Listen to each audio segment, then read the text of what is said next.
bonjour à tous. Et tout d'abord, merci aux organisateurs de m'avoir donné l'opportunité de présenter ce travail aujourd'hui. Donc, le dépistage chlamydia gonorrhée chez les HSH, donc les hommes qui ont des relations sexuelles avec les hommes, c'est un sujet qui fait couler beaucoup d'encre pour l'instant, notamment la question to screen or not to screen, donc faut-il dépister ou ne faut-il pas dépister. Donc, tout d'abord, quand on parle de dépistage des IST, de quoi il s'agit? Il s'agit de détecter et de traiter les infections, soit en phase présymptomatique, donc avant qu'on ait des symptômes, soit en phase latente ou asymptomatique. Et le but, c'est de diminuer la prévalence, de diminuer l'incidence, aussi de prévenir la transmission aux partenaires et de diminuer la morbidité et la mortalité. Quand on regarde les différentes IST, c'est intéressant de s'intéresser à l'histoire naturelle des IST, parce qu'on voit tout de suite qu'il y a des très bons candidats au dépistage, et il y a par contre d'autres IST qui sont... C'est un peu moins clair si ce sont des bons candidats au dépistage ou pas. Donc si on regarde ici, par exemple, la syphilis et le VIH, ce sont des infections qui ont bien sûr des conséquences cliniques sévères. Je pense que personne ne remet ça en doute. Et donc ça, c'est plutôt en faveur d'un dépistage, parce que si on sait dépister et prévenir une maladie grave, effectivement, c'est favorable. La chlamydia, la gonorrhée, le mycoplasma génitalium, chez les HSH, la gravité, quand on compare au VIH ou à la syphilis, ce n'est pas aussi frappant. Il y a aussi le fait qu'il y a une période longue entre l'infection et l'apparition de symptômes. Pour le cas de la syphilis et du VIH, c'est le cas. Pour le VIH, c'est indiscutable, donc c'est souvent après plusieurs années. La syphilis, ça dépend un petit peu, donc les symptômes peuvent arriver rapidement. Mais on sait que chez les personnes à haut risque qui font des épisodes répétés de syphilis, en fait, ils auront de moins en moins souvent des symptômes. Donc les infections seront de plus en plus latentes, donc asymptomatiques. Et donc là, ce sera un dépistage à plus de chances. Si la période asymptomatique est longue, le dépistage aura un dépistage systématique, donc un dépistage récurrent, aura plus de chances de détecter ces infections.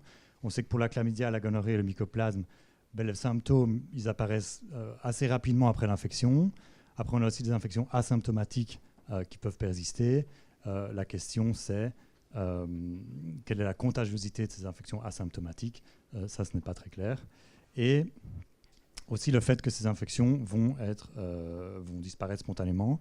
Donc la plupart des infections à gonorrhée, chlamydia et mycoplasme génitalium vont se résoudre spontanément sans traitement. Pour la syphilis et le VIH, évidemment pas. Et aussi le fait qu'il y a une immunité ou il n'y a pas d'immunité naturelle après une infection donc résolue. Pour le VIH, forcément, il n'y a pas de résolution. La syphilis, on n'est pas non plus protégé. Pour la gonorrhée, le mycoplasme non plus. Pour le chlamydia, c'est un peu plus compliqué. On en reparlera un petit peu plus tard. Mais donc, on voit directement, sur base de l'histoire naturelle de ces maladies, VIH, syphilis, je pense que personne ne remet en cause le dépistage. Chlamydia, gonorrhée, mycoplasme, c'est un petit peu moins clair. Et donc, ce qui est intéressant quand on parle d'un programme de dépistage, c'est qu'il y a des critères. Avant de mettre en place un programme de dépistage, il faut que ce programme réponde à toutes sortes de critères. Donc ces critères, ils sont assez anciens, ils ont été revisités en 2008. Et un des critères, c'est qu'il faut qu'il y ait des preuves scientifiques que le programme de dépistage est efficace. Sinon, on ne devrait pas l'implémenter. Et il faut que les bénéfices du dépistage dépassent les potentiels risques associés au dépistage. Il y a certains qui vont un peu plus loin, donc ça c'est les Anglais. Ils disent qu'il faut non seulement des preuves scientifiques de l'efficacité, mais ces preuves doivent venir d'études randomisées contrôlées avant qu'on puisse implémenter un programme de dépistage. Donc, tout revient un petit peu à cette balance bénéfice-risque. Quels sont les bénéfices du dépistage chlamydia gonorrhée chez les HSH? Quels sont les risques? Et quelles sont les preuves de tout ça? Donc les bénéfices, ce qu'on peut attendre, comme on a déjà dit, c'est généralement diminuer la transmission, diminuer l'incidence, diminuer la prévalence et diminuer les complications. C'est une liste non exhaustive, il y en a d'autres, mais ça, c'est les principales. Et les risques liés au dépistage, on le verra tout à l'heure, c'est une augmentation de la consommation d'antibiotiques avec éventuellement une augmentation du risque d'émergence de résistance. Il y a aussi, on peut avoir des problèmes de surtraitement quand on a des tests très très sensibles qui détectent également des bactéries mortes, par exemple. Et aussi l'impact psychologique d'avoir un diagnostic d'une IST de façon répétée. Mais donc les principaux bénéfices, c'est une diminution de l'incidence et de la prévalence. Donc on va maintenant s'intéresser, on va essayer de répondre à la question suivante. Le dépistage de la chlamydia et de la gonorrhée chez les HSH diminue-t-il l'incidence et ou la prévalence de ces infections? Et donc on va tout de suite s'intéresser au RCT, puisqu'on voit que les Anglais considèrent les RCT comme le Graal des preuves pour instaurer un programme de dépistage. Et alors, on a d'abord des RCT dans la population générale sur le dépistage du chlamydia. Donc, c'est des populations à faible prévalence, puisqu'il s'agit de la population générale. On a une étude aux Pays-Bas qui ont fait du dépistage annuel dans la population générale pendant 3 ans. Et ils ont fait ça chez plus de 300 000 hommes et femmes jeunes, donc âgés de 16 à 29 ans. Et ce qu'ils ont vu, c'est qu'après 3 cycles de dépistage, il n'y avait pas de diminution dans la positivité ni dans la prévalence de la chlamydia. Et puis on a une étude australienne qui a aussi fait du dépistage opportunistique dans des cliniques. Et ils ont donc randomisé plus de 90 000 jeunes adultes dans des cliniques intervention, donc où ils ont mis en place un dépistage, et dans des cliniques contrôle, où ils n'ont pas forcément mis en place un dépistage opportunistique. Et ils ont vu qu'il n'y avait pas non plus de différence dans la prévalence de la chlamydia. Donc ça, c'est des populations générales, des populations à faible prévalence. Donc on peut se dire, c'est peut-être logique qu'on n'ait pas d'effet d'un dépistage dans une population si la maladie est rare dans cette population. Donc on a aussi une RCT sur le dépistage de la chlamydia et de la gonorrhée dans une population à haute prévalence, donc c'est des HSH sous PrEP. Et ça, c'est une étude qu'on a réalisée en Belgique, notamment dans notre centre. Donc je vais passer un tout petit peu plus de temps dessus, notamment sur la méthodologie, parce que c'est important pour comprendre les résultats. Donc il s'agit d'un essai clinique randomisé, multicentrique, contrôlé, du dépistage trimestriel de la chlamydia et la gonorrhée sur 3 sites, donc au niveau oropharyngé, au niveau anorectal et au niveau urétral, versus l'absence de dépistage chez les HSH prenant la PrEP.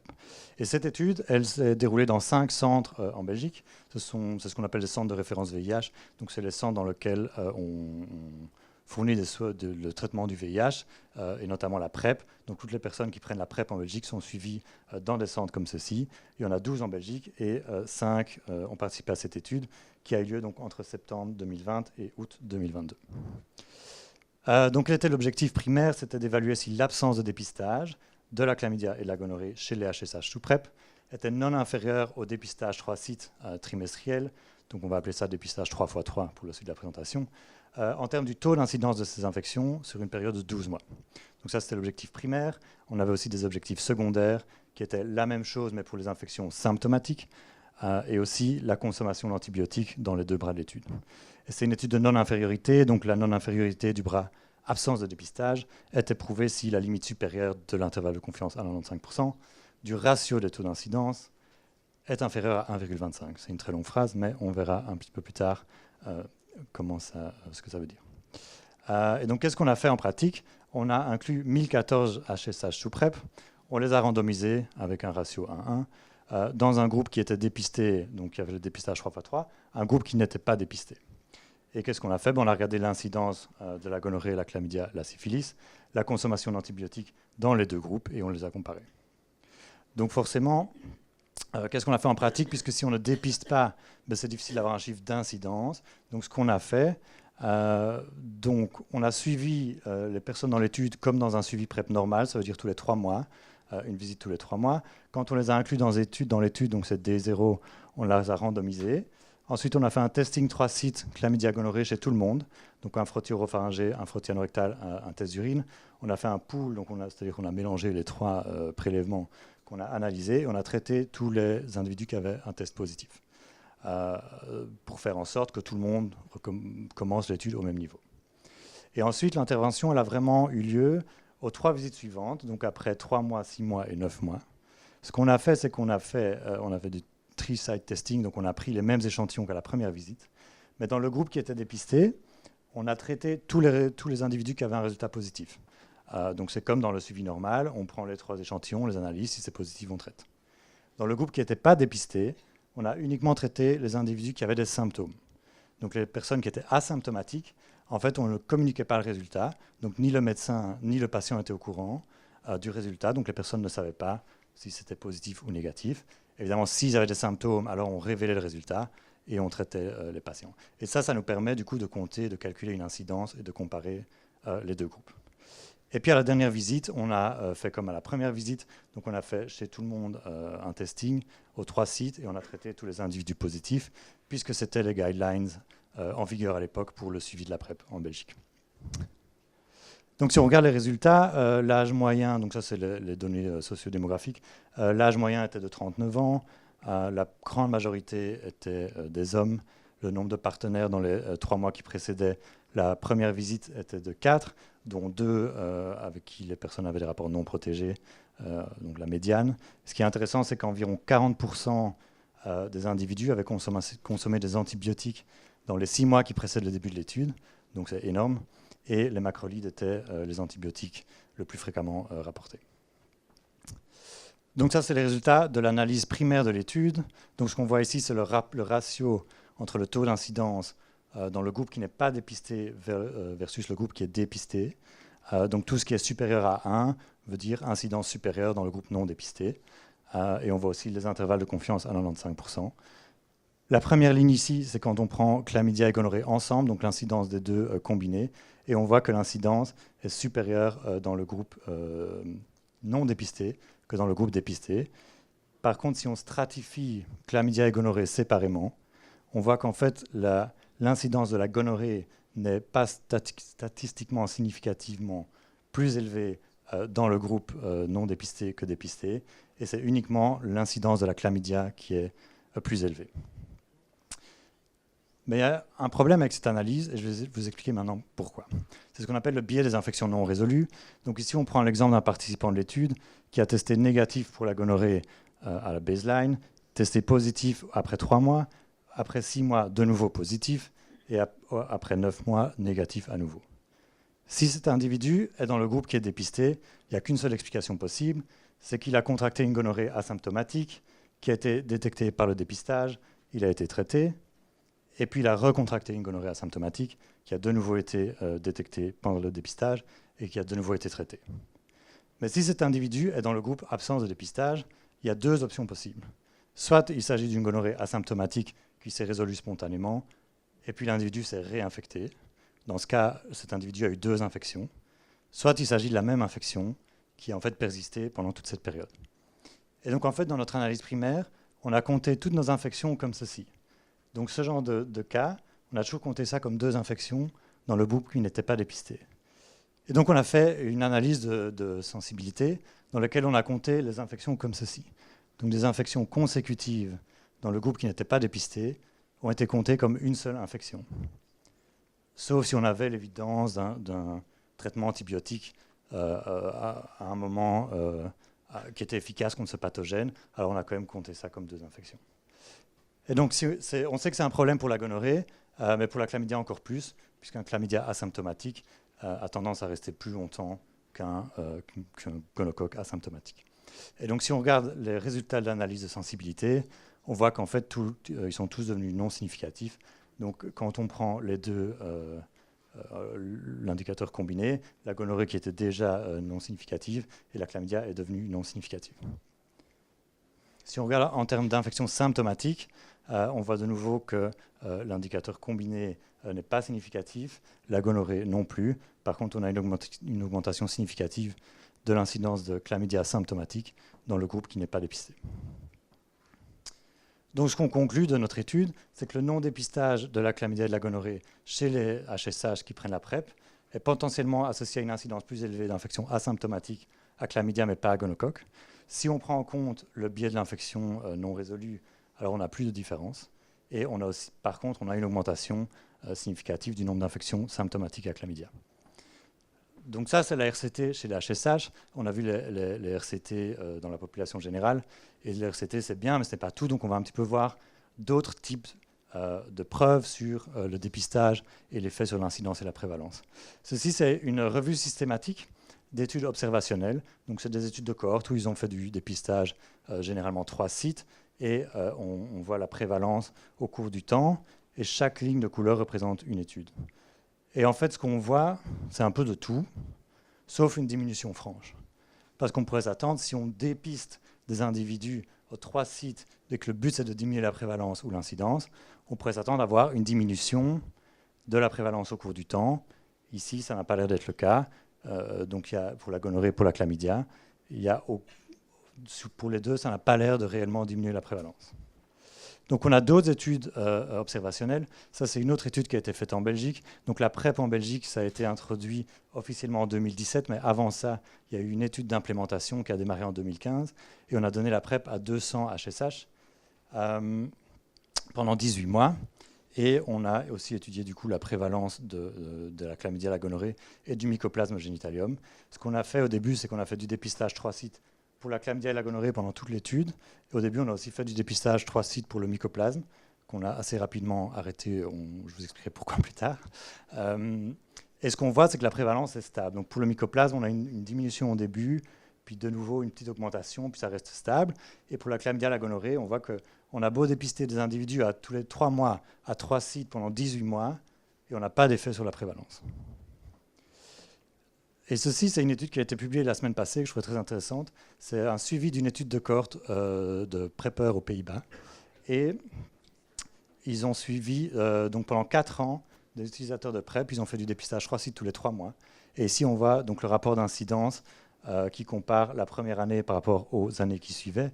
Et on voit que pour toutes les IST, on a une légère diminution au début, mais qu'après, ça réaugmente. Et en fait, après 4 ans, il n'y a plus de diminution significative de l'incidence par rapport à la première année. Donc l'incidence est revenue au niveau d'avant. Bon, tout ça, c'est des études au niveau individuel, ce qui est très intéressant, mais on sait que tout ce qui est transmission de maladies infectieuses, ça peut aussi avoir un effet au niveau de la population. Et ça, c'est beaucoup plus difficile à montrer. On a une manière indirecte de montrer ça, et c'est avec des études écologiques. Donc dans les études écologiques, ce qu'on fait, c'est qu'on regarde ici par pays la proportion d'individus qui rapportent avoir été dépistés. Ici, c'est au niveau urétral, au niveau anal pour la gonorrhée. Et on regarde l'incidence. Et on voit les pays, une claire tendance. Donc au plus on dépiste, au plus on trouve, donc au plus l'incidence est élevée, donc au plus voilà, on trouve des infections. On pourrait se dire, c'est logique. Effectivement, au plus on teste, au plus on trouve, donc c'est logique. Mais si on réfléchit autrement et qu'on se dit, le but du dépistage, c'est de diminuer l'incidence ou la prévalence, en fait, au plus on teste et au plus on trouve, au plus on teste, au moins on devrait trouver, puisque le but c'est de diminuer l'incidence ou la prévalence. Donc, on peut se dire à un temps T, ceci, ben voilà, si on commence un programme de dépistage, on va trouver plus, et c'est logique. Mais au bout d'un certain temps, ça devrait diminuer. Et donc, au plus on teste, au moins on devrait trouver. Et ça, c'est très intéressant si on regarde les résultats des études EMIS, donc qui sont des grandes études en ligne chez les MSM, qui ont été faites pour l'instant à 2 intervalles, donc 2010-2017, où on pose plein de questions surtout sur la vie sexuelle, etc. Donc ça, c'était donné de l'étude EMIS 2010. Il y a aussi des études, pour la chlamydia, c'est la même chose, des études en 2017, et on voit qu'entre 2010 et 2017, le pourcentage de participants qui a été dépisté a augmenté, et pourtant, on voit le même style de tendance. Donc au plus on dépiste, c'est ici, au plus les individus rapportent avoir été diagnostiqués avec une infection à chlamydia ou à gonorrhée. Donc au plus on dépiste, au plus on trouve, au lieu de se dire, même malgré l'augmentation dans le temps de la proportion de dépistage, en fait on continue à trouver plus quand on dépiste plus au lieu de trouver moins. Et ce qui est aussi très intéressant, c'est que ce n'est pas seulement pour les infections asymptomatiques, mais on a aussi le même style de corrélation pour les infections symptomatiques. Donc on voit ici, de nouveau, la proportion d'individus qui rapportent avoir été dépistés et la proportion qui rapportent avoir eu une infection symptomatique à chlamydia et gonorrhée. Et on voit de nouveau une association positive qui est statistiquement significative. Donc au plus on dépiste, au plus on a des infections symptomatiques. Et ça, c'est pas très logique. Enfin, ça, on ne peut pas expliquer. Il y a une hypothèse pour ça, c'est ce qu'on appelle l'hypothèse de l'immunité arrêtée, qui dit qu'en fait, quand on dépiste et on traite, on empêche les individus de développer une certaine immunité contre la chlamydia et la gonorrhée, qui fait qu'en fait, on est plus sensible à des infections futures quand on se fait dépister et traiter. Il n'y a pas beaucoup de preuves de ça, il y a quelques preuves pour la chlamydia dans des modèles épidémiologiques et aussi dans des modèles animaux. Pour la gonorrhée, pas encore, mais c'est selon moi la seule explication possible pour cette association entre intensité du dépistage et infection symptomatique. Et puis on a des modèles mathématiques. Donc ce modèle mathématique-ci, ils ont montré que si on dépiste, en fait, on va diminuer l'incidence, et au plus on dépiste, au plus on diminue l'incidence. Donc ici, si on dépiste tous les mois, on diminue plus l'incidence que si on dépiste une fois par an, ce qui peut sembler logique. Mais les modèles mathématiques, évidemment, il y a plein de paramètres. Et donc il y a d'autres modèles comme celui-ci qui montrent la situation, donc l'effet sur la prévalence en l'absence de dépistage. Si on dépistage la moitié de la population, on voit qu'on aura une diminution initiale. Ensuite, ça va augmenter. Ça augmentera moins que si on ne dépiste pas, mais il n'y aura quand même pas de diminution. Bon, ça, c'est les modèles mathématiques. On peut toujours influencer les paramètres, et donc ça va influencer le résultat. Donc ça, on a essayé de répondre à la question, est-ce que le dépistage chlamydia gonocoque chez les HSH diminue l'incidence ou la prévalence? Si on voit toutes les preuves que j'ai présentées ici, ça n'a pas franchement l'air d'être le cas. Mais donc maintenant, on va regarder l'autre côté de la question. Est-ce que le dépistage de la chlamydia et de la gonorrhée augmente la consommation d'antibiotiques et le risque de résistance? Donc, sur ce graphique-ci, on voit la consommation d'antibiotiques de différents pays européens. Ce sont les colonnes en bleu. Donc, on a 4 classes d'antibiotiques différentes. Et puis, on a aussi indiqué la consommation d'antibiotiques des utilisateurs de la PrEP. Et donc, ils sont ici en rouge. Et donc, on voit que les utilisateurs de PrEP sont toujours parmi les plus grands consommateurs d'antibiotiques si on compare à la population générale de pays européens. Alors, comment ça se fait? Donc, je ne sais pas si vous vous souvenez, ce graphique, c'est celui de l'étude d'implémentation de la PrEP en Belgique, où on a fait du dépistage pour le mycoplasme pendant 3 sites pendant 3 mois, et après 9 mois, on a arrêté. Et en fait, on a arrêté parce qu'on s'est rendu compte que 55% des mycoplasmes étaient résistants au fluoroquinolone, 94% aux macrolides, et donc on s'est dit, à ce rythme-là, donner autant d'antibiotiques, c'est un peu de la folie. Et donc, quand on a arrêté de faire ce dépistage mycoplasme, on a diminué la consommation de fluoroquinolone chez ces patients par 38 fois, et la consommation de macrolides a été divisée par 2. Donc, on se dit, en fait, dépister, ça mène à une consommation d'antibiotiques importante. C'est le même type de preuve pour les macrolides. En fait, en Belgique, donc dans l'étude d'implémentation de la PrEP, on a fait du dépistage 3 sites tous les 3 mois. Et ici, vous voyez la consommation de macrolides dans cette cohorte. Et puis, quand la PrEP a été introduite officiellement en Belgique, on avait des restrictions dans le remboursement des tests pour la chlamydia et la gonorrhée. On avait droit à 2 tests par an maximum remboursés. Donc, on pouvait faire un dépistage à un site tous les 6 mois. Et on a fait ça, et on a calculé aussi la consommation de macrolides dans cette situation-là, et on a vu qu'il y avait 4 fois moins d'utilisation de macrolides. Donc la majorité des macrolides utilisés chez les HSH qui prennent la PrEP, c'était pour du traitement d'infections qui étaient détectées par un dépistage, donc asymptomatique. Et puis si on regarde dans l'étude Gonoscreen, ici on voit la consommation donc, de macrolides, de cétriaxone et de doxycycline. En bleu, c'est dans le groupe qui était dépisté, donc dépistage 3x3. En jaune, c'était dans le groupe qui n'était pas dépisté. Et on voit que la consommation d'antibiotiques est nettement plus faible en l'absence de dépistage pour la chlamydia et la gonorrhée. Donc les conclusions de l'étude, c'est celles qu'on a vues tout à l'heure, et on a rajouté. Par contre, le dépistage de la chlamydia et de la gonorrhée entraîne une augmentation substantielle de la consommation d'antibiotiques. Bon, et alors les antibiotiques, pourquoi est-ce que c'est un problème? Mais on sait que la consommation d'antibiotiques est liée à la résistance. Ici, on voit, donc c'est de nouveau une étude écologique, où on voit la consommation de macrolides dans la population de différents pays et la résistance aux macrolides du Treponema pallidum, donc de la syphilis. Et on voit clairement qu'au-delà d'un certain niveau de consommation de macrolides, toutes les souches sont résistantes, et en dessous, elles ne sont pas résistantes. Donc au plus on consomme de macrolides, au plus on a de la résistance. Et si on regarde les utilisateurs de la PrEP en Belgique, on se trouve ici. Donc on est encore largement au-dessus, donc on a encore plus de risques d'induire des résistances. Ceci, ce sont les données de résistance aux macrolides des souches de gonocoque en Belgique à travers le temps, et c'est stratifié par orientation sexuelle. Et donc ce qu'on voit, c'est qu'on a une augmentation de la proportion de résistance à l'azithromycine dans nos souches de gonocoque, et cette augmentation, elle est encore plus prononcée chez les HSH, qui sont représentés par cette ligne bleue ici. Donc on voit, avec le dépistage, on prescrit beaucoup de macrolides, et en plus, la résistance augmente encore plus dans les populations qu'on dépiste. Ici, on a de nouveau une étude écologique qui montre en fait la consommation minimale inhibitrice de cefixime et d'azithromycine en fonction de l'intensité de nouveau du dépistage. Donc on parle des gonocoques, et c'est dans différents États américains. Et en fait, on s'est rendu compte que les consommations minimales inhibitrices étaient beaucoup plus élevées dans les États américains, où on faisait beaucoup plus de dépistage. Donc on voit clairement une tendance, une association positive. Donc au plus on dépiste, au plus on donne antibiotiques, mais aussi au plus on dépiste et on donne antibiotiques, au plus on induit des résistances. Et on a un exemple qui est très intéressant, c'est l'exemple du Groenland, où en fait ils ont fait, dans les années 60, ils ont essayé d'éradiquer la gonorrhée, et donc ils ont donné de la pénicilline à toute la population à intervalles réguliers. On s'est dit pourquoi pas. Et donc ce qu'on voit, c'est qu'au début, on voit une diminution de l'incidence de la gonorrhée. Donc on était très contents, enfin ils étaient très contents parce que je n'étais pas là. Et ensuite, on a rapidement vu une augmentation. Et ce qu'on voit, c'est qu'en parallèle, en fait, les souches résistantes à la pénicilline ont augmenté. Donc en fait, ce qu'on fait avec du dépistage à intervalles réguliers et le traitement qui en suit, c'est qu'on exerce une pression de sélection pour les souches résistantes. Puisque forcément, les souches sensibles, on va les éliminer. Les souches résistantes, elles vont rester et elles vont pouvoir ensuite se répandre au reste de la population. Donc maintenant, la question, c'est si on diminue le dépistage, on diminue la consommation d'antibiotiques, est-ce qu'on va aussi pouvoir diminuer la résistance? Ou est-ce que c'est trop tard? Et en fait, on a quelques exemples historiques, comme celui-ci de la Finlande, dans lequel ils consommaient beaucoup de macrolides à la fin des années 80, début des années 90.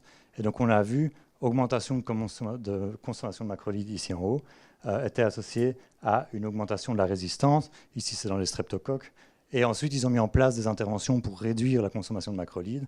Et ce qu'ils ont vu, c'est que la réduction de la consommation de macrolides était associée à une diminution de la résistance dans les streptocoques, toujours à quelques années de retard, mais il y avait quand même une diminution. Donc, on peut s'attendre à ce que si on diminue la consommation d'antibiotiques, on a une diminution de cette pression de sélection et on va avoir une diminution de la résistance. Donc, qu'est-ce qu'on peut conclure de tout ça?